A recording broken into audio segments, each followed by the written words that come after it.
सृष्टि बचपन से ही दिखने में सुंदर नहीं थी, लेकिन अमीर बाप की बेटी सृष्टि पर उसकी माँ जान छिड़कती। मेरी बेटी कितनी प्यारी है, भगवान सबको सृष्टि जैसी बेटी दे। सृष्टि धीरे धीरे बड़ी होती है। एक दिन सृष्टि की सहेली कहती है, तू दिखने में कितनी अजीब सी है, लेकिन मैं जानती हूँ हम सब में सबसे अच्छी शादी तो तेरी ही होगी। तेरे पापा अमीर जो हैं। और बता नहीं सकते यार, दहेज तो हर कोई देता है, ये क्या ज्यादा ले जाएगी अपने पति के लिए? अरे बड़े शहर में कोठी है इसके पापा की। अरे पापा की है ना, कौन सी इसकी है? इसकी होती तब तो कोई भी लड़का इससे शादी कर लेता। अरे पापा की मतलब पापा की है तो मेरी ही है ना? किसने कहा? अब तेरी तो तब होगी ना जब तेरा भाई ना हो।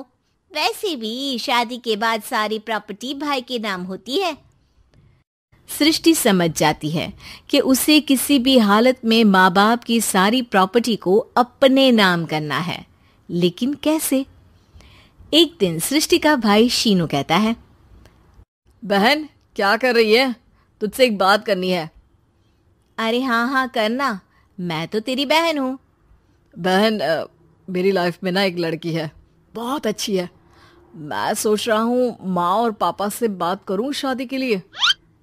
सृष्टि को समझ में आ जाता है कि भाई की शादी होते ही भाभी उसे एक दिन भी घर में बर्दाश्त नहीं करेगी। क्या बात है भाई, बताना कौन है वो? यार वो बहुत अच्छी लड़की है, पढ़ी लिखी है, मेरे साथ जॉब भी करती है। बस एक प्रॉब्लम है। हाँ प्रॉब्लम? क्या प्रॉब्लम है भाई?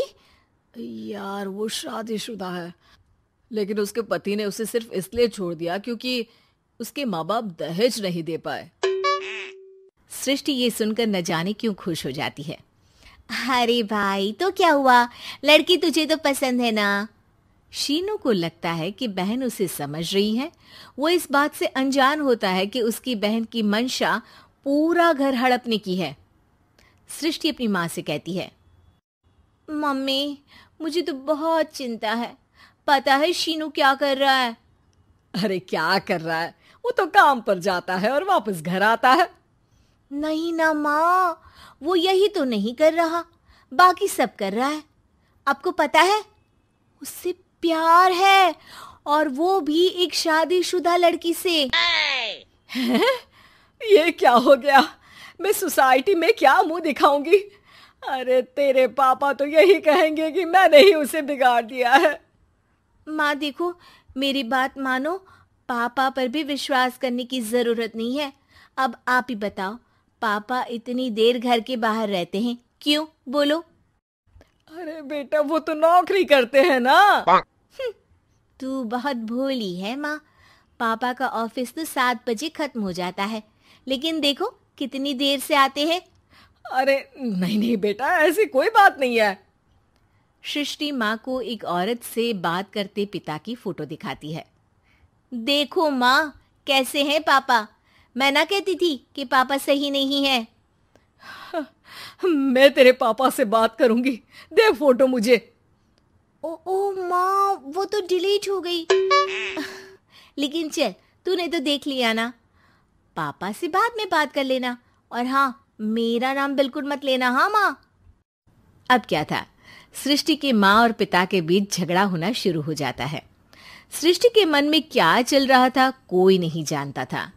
एक दिन, माँ सृष्टि के लिए एक लड़का देखा है, वो लोग शाम को उसे देखने आने वाले हैं। और हाँ माँ, एक खुशखबरी, मैं और पापा मिलकर एक नया बिजनेस ट्राई कर रहे हैं। शाम को लड़का आता है, सांवले रंग का। सृष्टि को तो बिल्कुल भी पसंद नहीं आता। लड़की की माँ कहती है, लड़की का चेहरा तो कोई खास नहीं, लेकिन अगर मेरे बेटे को आप लोग सेटल कर दें तो मैं उसकी शादी आपकी बेटी से करवा दूं। सृष्टि को लड़का बिल्कुल पसंद नहीं था। उसे भाई पर गुस्सा आ जाता है। लड़के वालों के जाने के बाद कहती है, माँ देखा शीनू मेरे लिए कैसा लड़का लेकर आया, न दिखाने लायक न सुनने लायक, सेटल भी नहीं, वो भी हम करे। अरे माँ, मैं जानती हूँ ये मेरी शादी किसी भी घर में क्यों करवाना चाहता है। अरे कैसी बात कर रही है बहन, तूने तो देखा ना, लड़के को मैंने ही मना कर दिया तुझसे शादी के लिए। जिसने लड़का बताया था उसने उसकी बहुत तारीफ की थी। बात आई गई हो जाती है, लेकिन सृष्टि का मन शांत नहीं होता। क्या करूं, कुछ समझ में नहीं आ रहा। मेरी शादी हो गई तो ये लोग पूरी प्रॉपर्टी शीनू के नाम कर देंगे, मेरे हाथ तो कुछ लगेगा ही नहीं। तभी सृष्टि को आइडिया आता है। वो किसी वकील को फोन करती है। जी देखिए, अगर आपके मम्मी पापा का तलाक हो जाता है तो आपके पिता की आधी प्रॉपर्टी आपकी माँ के नाम हो जाएगी, फिर उसे वो किसी को भी दे सकती है। सृष्टि अब माँ को बेटे के खिलाफ भरती है। माँ, शीनू पर नजर रखा करो, वो जिस लड़की के प्यार में है ना वो शादीशुदा है। यहाँ आएगी, सारा पैसा, रुपया, जमीन, जायदाद सब हड़प लेगी। पापा का भी हाल तुमसे छुपा नहीं है। ऐसा ना हो कि मैं और आप एक दिन सड़क पर भीख मांगे। हे भगवान, मैं तो जीते जी मर जाऊंगी अगर ऐसा हो गया तो। ऐसा हो गया नहीं माँ, ऐसा ही होगा। अभी समय है, आगे का सोच लो। मैं तो कहती हूँ पापा से आधी प्रॉपर्टी लेकर अलग हो जाओ। पापा की आधी प्रॉपर्टी भी हम लोगों को अगर मिल जाती है ना तो अगले 7 जन्म सफल समझो। बेचारी माँ बेटी के कहने पर पति से तलाक लेकर अलग हो जाती है। सृष्टि अब पैसों से गाड़ी और अपने दूसरे महंगे शौक पूरे करने लगी। उसके दोस्त भी उसके पैसे इस्तेमाल करते। सृष्टि, कल तुम कहाँ थी? मैं सारा दिन घर पर अकेली थी। तो मैं क्या करूं? मैंने ठेका तो नहीं लिया है ना तुम्हें संभालने का। माँ को सृष्टि से ये उम्मीद नहीं थी। वो बैठकर रोने लगती है। वहीं उसका पति यानी कि सृष्टि के पिता आ जाते हैं। मैं जानता था कि तुम्हारा यही हाल होगा, तो आपने मुझे रोका क्यों नहीं? मैं रोकता तो तुम रुकती क्या?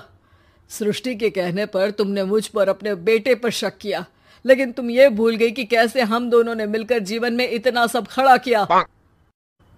माँ पति के गले लग जाती है। मुझे माफ कर दीजिए, मैंने आपकी कमाई का एक बड़ा हिस्सा गवा दिया। कोई बात नहीं, तुम साथ हो तो मैं ऐसी 7 प्रॉपर्टी खड़ी कर दूंगा। तभी वहां सृष्टि आ जाती है रोते हुए।